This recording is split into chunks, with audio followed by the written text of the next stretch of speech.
Hey guys, Mathwiz here. Tonight I saw Glenn Beck at the movie theater doing his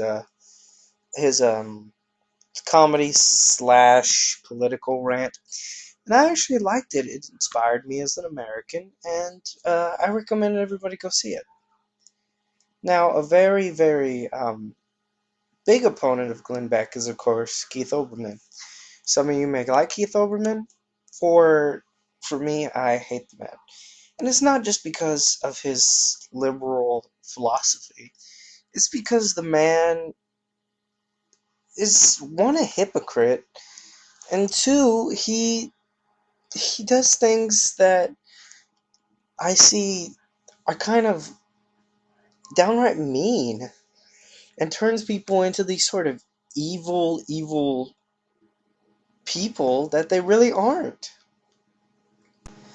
Okay, let me back up my arguments to show you what I mean.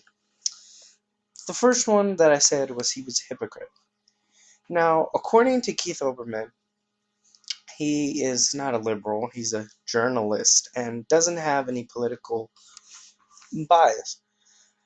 Anybody who's seen a part of his program knows that is complete bull and knows that he is obviously a liberal and supports their positions.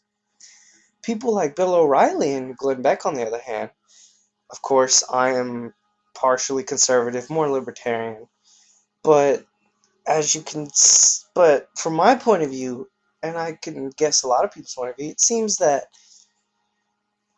when they go on, they very clearly say, this is an opinion show, this is my opinion. If you agree with me, that's great. But if you don't, hopefully I made you think. Oberman does this whole thing where he's like, oh, well, I'm just a journalist, but global warming exists and we need to do something about it. Or, I'm just a journalist, but gun control, we need more of it. It's like saying, if you were a dog, well, I'm not gonna pretend that I'm anything, I'm but I like bones and I eat dog food. Okay, bad analogy, but you get the point of what I'm saying.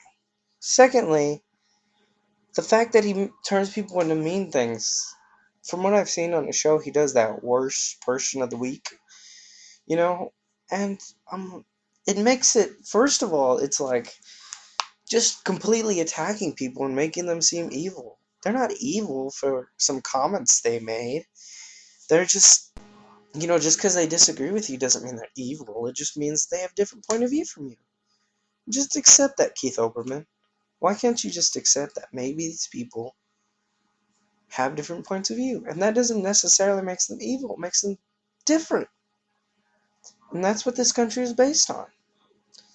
The second thing about his worst to worst person is that he'll use the comments out of context. And I know you've heard this argument before, but let me elaborate.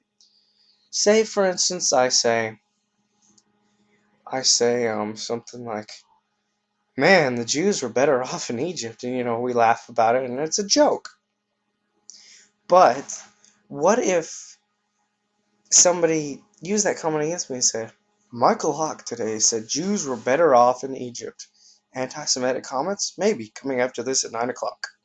That can be miscued, and that's exactly what he does. In example, Glenn Beck made a joke. He asked a Catholic minister, as the last question, which is usually like a very jokingly question, is like, chances, and he's doing it while he's laughing. He's like, chances that Obama is the Antichrist. The Catholic priest is like, no, sort of in a jokey mood. Keith Olbermann comes out and puts him on his worst list, saying, Glenn Beck actually asked Catholic minister, do you think Obama is Antichrist? Hello, it's called a joke. And yes, I know sometimes we need to be delicate with our jokes, but still, this certain example shows how a person's comments, a lighthearted comment, can be used against them to the advantage to make them seem evil by another person with their own plots. This is Michael Locke, commenting on Keith Olbermann. I look forward to hearing your comments. Thank you.